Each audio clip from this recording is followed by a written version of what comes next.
어제가요, 문재인 대통령과 북한 김정은 국방위원장이 역사적인 판문점 남북 공동선언 발표한 지 2주년이었습니다. 이런 가운데 김정은 국무위원장이 건강 이상설이 되지면서요, 한반도 정세가 한치 앞을 알 수 없는 상황이 되고 있습니다. 관련해서 오늘은 이 소식 전문적으로 좀 짚어보겠습니다. 전문가와 함께 말씀 나눠보도록 하죠. 김용현 동국대 북한학과 교수 연결되어 있습니다. 교수님 나와 계십니까? 네, 안녕하십니까? 네. 자, 이 얘기가 너무 많습니다. 설왕설래가 많은데 어떤 쪽에서는 청와대도 정부도 김정은 위원장 신분 관련돼서 아니다. 사실무근이다 이야기하고 있고 또 미국도 아니다. 그 이야기를 하고 있습니다만은 어쩐지 어떤 이유인지 모르겠습니다만 계속해서 건강 이상설이 제기되고 있지 않습니까? 이 팩트를 뭐라고 해석을 해야 될까요? 여기서 팩트는 김정은 위원장의 최근 동선이 드러나지 않는다는 것이고요. 네. 그 과정에 어떤 사유가 있느냐의 여부인 것 같습니다. 네. 다만 이제 지금 우리 정부와 미국 당국도 현재 상황에 대해서 특별한 이상 징후가 없다. 그렇게 평가를 하고 있고, 문재인 대통령께서도 어제 그 수석 보좌관 회의에서 김정은 위원장과 함께 평화의 시대를 앞으로도 열어가겠다 이런 취지의 말씀을 하셨습니다. 네. 결국 제가 볼 때는 한미 당국의 판단이 존중될 필요가 있다고 보고요. 북측에서 김정은 위원장의 건재 여부에 대해서 이것을 확인해줘라고 요청하거나 이런 것은 별로 적절한 건 아닌 것 같습니다. 아, 적절하지 않다. 네. 그렇습니다. 왜냐하면 김정은 위원장의 건강 상태랄지 이런 부분들은 북측에서 자신들의 어떤 통칭의 과정에서 자연스럽게 드러나는 것이지 우리가 열흘 안에 확인을 해달라고 한달지 이런 표현들은 저는 적절하지 않다고 보고. 그렇게 보니까 또 그렇게 이해가 되는군요. 네. 그렇습니다. 네. 그래서 그 문제는 우리 한미 당국의 입장이 저는 존중될 필요가 있다라고 보고, 중국도 그 부분에 대해서는 비슷한 이야기를 하고 있다고 보고 있습니다. 네, 우리가 먼저 김정은 국방위원장의 지금 건강이 어떻습니까? 이렇게 물어볼 수 없는 문제다 이런 말씀이시죠? 그렇습니다. 예, 알겠습니다. 아무튼 지금 현재 청와대나 정부의 입장 이렇게 나오는 것이 공식적이라 본다 그러면은 그걸 존중해야 된다 이런 말씀 아니십니까? 네. 네네, 그렇습니다. 예. 자, 교수님 어제 사실 굉장히 특별한 날 아니겠습니까? 이게 남북관계에 보면은 4.27 판문점 선언 2주년 되는 날인데 2년 전 어떻습니까? 가장 교수님께서 기억에 남는 장면 꼽으신다면요? 역시 이제 도보다리의 40분의 시간이었다. 이렇게 봐야 될 것 같습니다. 왜 이 말씀을 드리냐면 그 도보다리의 40분에 문재인 대통령과 김정은 위원장의 매우 진솔한 대화가 있었고 그 과정에서 한반도 비핵화 그리고 평화체제의 새로운 그 길을 여는데 출발점이 도보다리였다. 네. 그런 차원에서 본다면 그 시간이 한반도의 역사와 미래를 생각하는 또 미래를 만들어가는 중요한 어떤 설계 출발점이었기 때문에 그 순간이 저는 가장 기억에 남습니다. 네. 역시 역사적인 순간이었죠. 사실 도보다리 40분 시간 교수님께서도 기억하시다시피 저희들도 그렇게 기억하고 있는데 이게 이런 국가는 달리 지금 현재까지는 아직까지 소강 상태라서 그죠? 네. 좀 아쉬움이 많이 남는데 어제 결국 4.27에 대한 이 기념식 이것도 결국 우리 쪽의 일방적인 행사로 끝났지 않습니까? 이건 많이 아쉽지 않습니까? 이런 부분들은? 물론 아쉬움이 분명히 있습니다. 왜냐하면 4.27 그다음에 9.19 중요한 남북 간의 합의가 두 번에 걸쳐서 있었는데요. 네.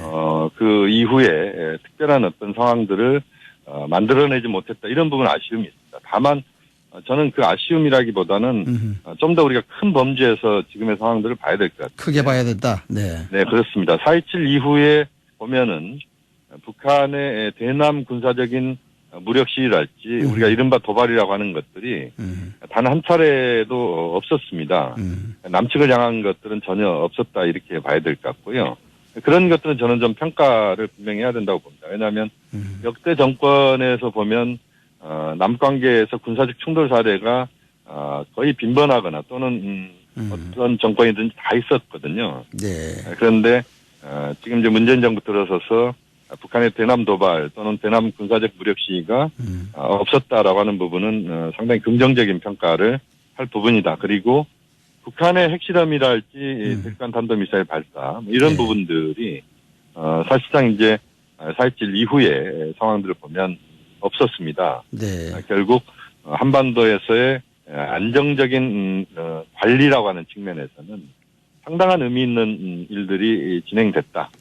그래서 지금 당장 눈에 보이는 것들이 크게 봐야 된다. 없다고 해서 네. 그렇습니다. 없다고 해서 그것을 상당히 폄하할 게 아니라 저는 일희일비할 필요도 없고 좀 더 앞으로의 어떤 상황들을 우리가 잘 관리해 나가는 쪽으로 그리고 그 과정에서 문제를 풀어가는 쪽으로 접근을 해야 된다라고 봅니다. 네, 큰 틀에서는 좀 긍정적으로 평가할 수 있다. 자, 네네. 교수님 그러면은 뭐 4.27 선언 이후에 미국 북한 쪽에서 뭐 단발적으로 뭐 방사포를 발사한다든가 미사일을 네네. 근접하는 그런 도발을 한다든가 이런 것들은 도발적 의미로 해석할 수 없다는 말씀이신가요? 그 문제는 이렇게 봐야 됩니다. 제가 볼 때는 뭐 북한의 단거리 발사체나 또는 군사훈련에 대해서는 네. 한 두세 가지 측면을 봐야 되는데 하나는 우리도 사실 단거리 발사체와 관련된 훈련이나 네. 실험은 간헐적으로 하고 있습니다. 네. 그리고 군사훈련도 역시 우리도 역시 하고 있고 최근에도 지금 한미 간에 대대급 훈련이 있었는데요. 그렇게 보면 그 훈련의 그런 소규모 훈련이랄지 단거리 네. 발사체를 갖고 우리가 그것을 도발이다라고 지칭하기는 어렵다라고 봐야 될 것 같고요. 또 하나의 측면은 북측에서 보면 기술적 완성도를 위한 측면이나 또는 북한 내부의 결속을 위한 차원에서 그러한 그 단거리 발사체나 군사훈련을 하는 것은 일반적인 국가에서의 그 군사훈련의 범주를 벗어나지 않는 것이다. 네. 이렇게 보면 그 문제를 우리가 너무 과도하게 또는 침소봉대할 필요는 없다라고 보고 있습니다. 네.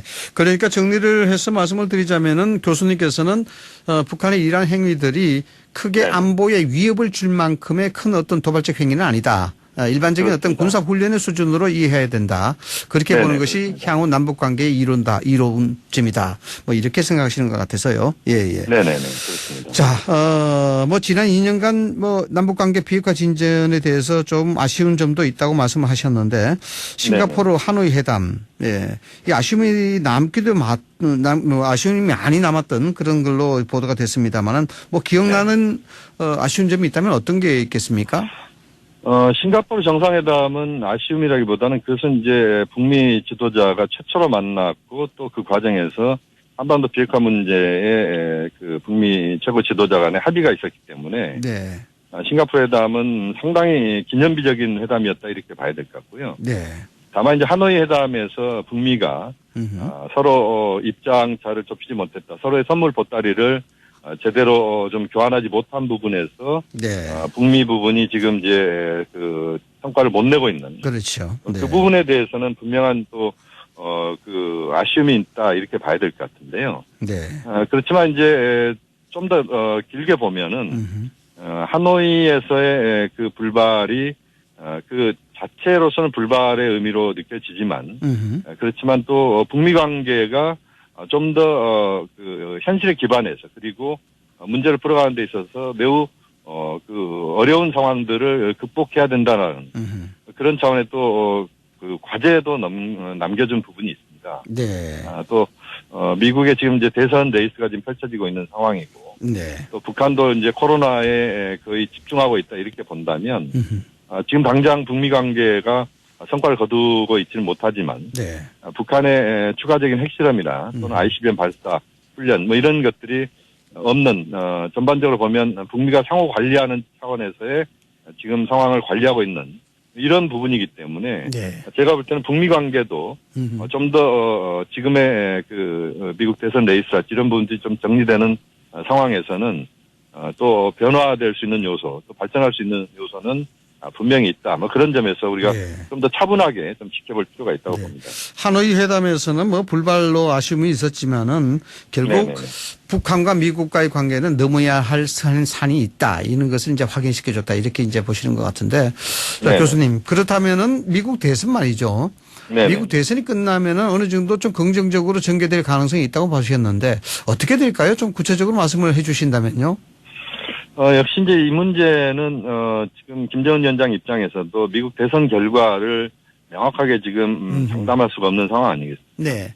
그렇기 때문에 트럼프 대통령과 새로운 어떤 큰 그 선물을 주고받는 빅딜을 하기는 어려운 상황이다 이렇게 봐야 될 것 같고요. 네. 또 트럼프 대통령 입장에서도 지금 선거 국면에서 북한 문제 또는 비핵화 문제에 신경을 쓰기는 좀 어려운 상황인 네. 것은 틀림이 없습니다. 그렇지만 아마 이제 미국 대선이 끝나게 된다면 현재까지 북미가 합의해왔던 그 사안들을 또 출발점으로 해서 새롭게 좀 국면들을 만들어갈 수 있다. 또 지금 그 북한 비핵화 문제, 한반도 비핵화 문제는 여전히 어떤 정부가 미국에 들어서든지 간에 네. 그 문제는 해결을 해야만 미국의 그렇게. 국가이익과도 부합된다 이렇게 봐야 될 것 같습니다. 네. 아무래도 뭐 북한 쪽 입장에서는 트럼프 재선이 유리하다 보겠죠.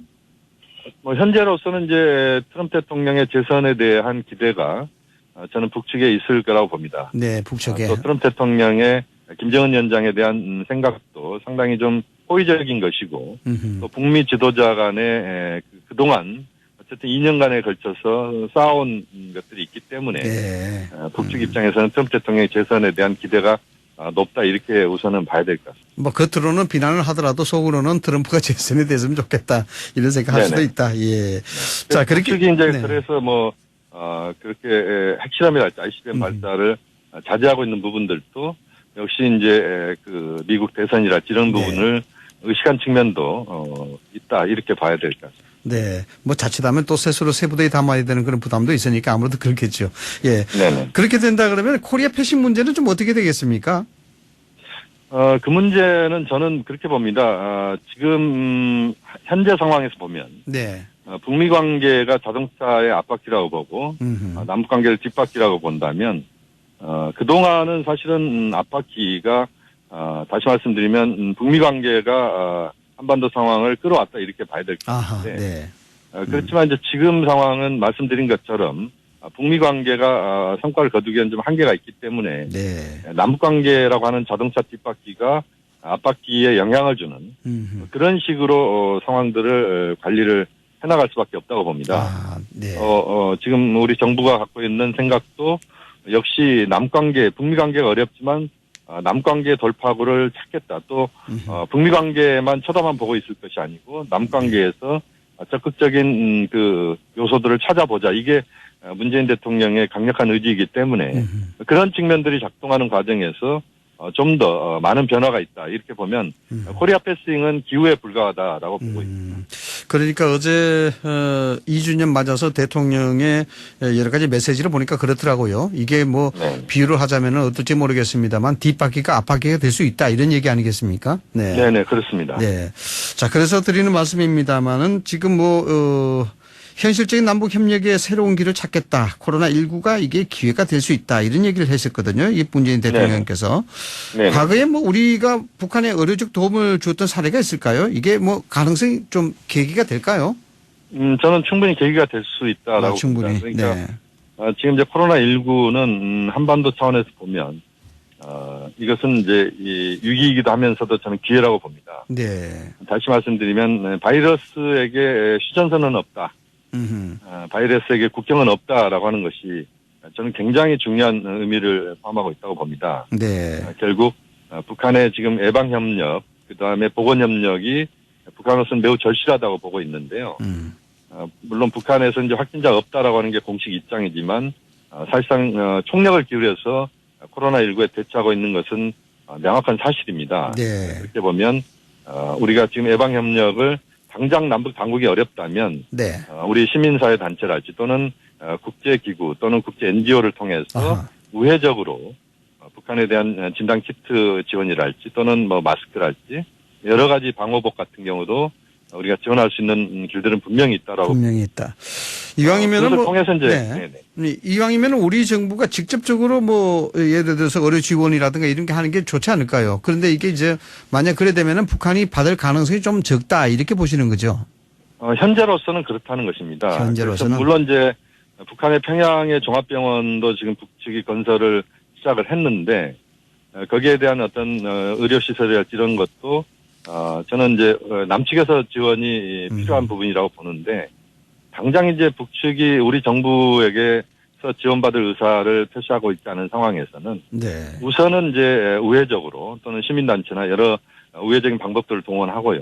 그 과정에서 우리가 생색을 낼 필요는 없다라고 봅니다. 생색을 내면 안 된다. 네. 그렇습니다. 그래서 우리가 보건협력, 의료협력, 예방협력이라고 하는 측면, 남북의 협력 사업이라고 하는 측면에서의 접근을 하면서 그러한 과정에서 뭔가 윤활유가 만들어진다면 그 다음에 이제 정부 간 협력 관계로 가는 네. 이런 것이 바람직하다고 보고 그것에서 성과가 나오면 그 다음에 인도적인 차원에서 협력. 그러니까 이산가족 상봉 문제 같은 경우가 네. 어제 대통령께서 이제 그런 말씀을 하셨는데. 네, 하셨죠. 네. 그렇습니다. 이산가족 굉장히 시급한 과제이지 않겠습니까? 네. 그 다음에 이제 그 인도적 협력의 성과들이 나오면서 경제협력, 특히 관광협력, 지금 이제 북측의 금강산이나 또는 원산, 마식령, 양덕온천, 북한이 개발은 많이 해놓고 있습니다만, 네. 지금 중국 관광객이 거의 들어오지 않고 있지 않습니까? 그렇죠. 네. 이런 상황들을 남관광협력으로 또 이어가는 이런 과정에서 또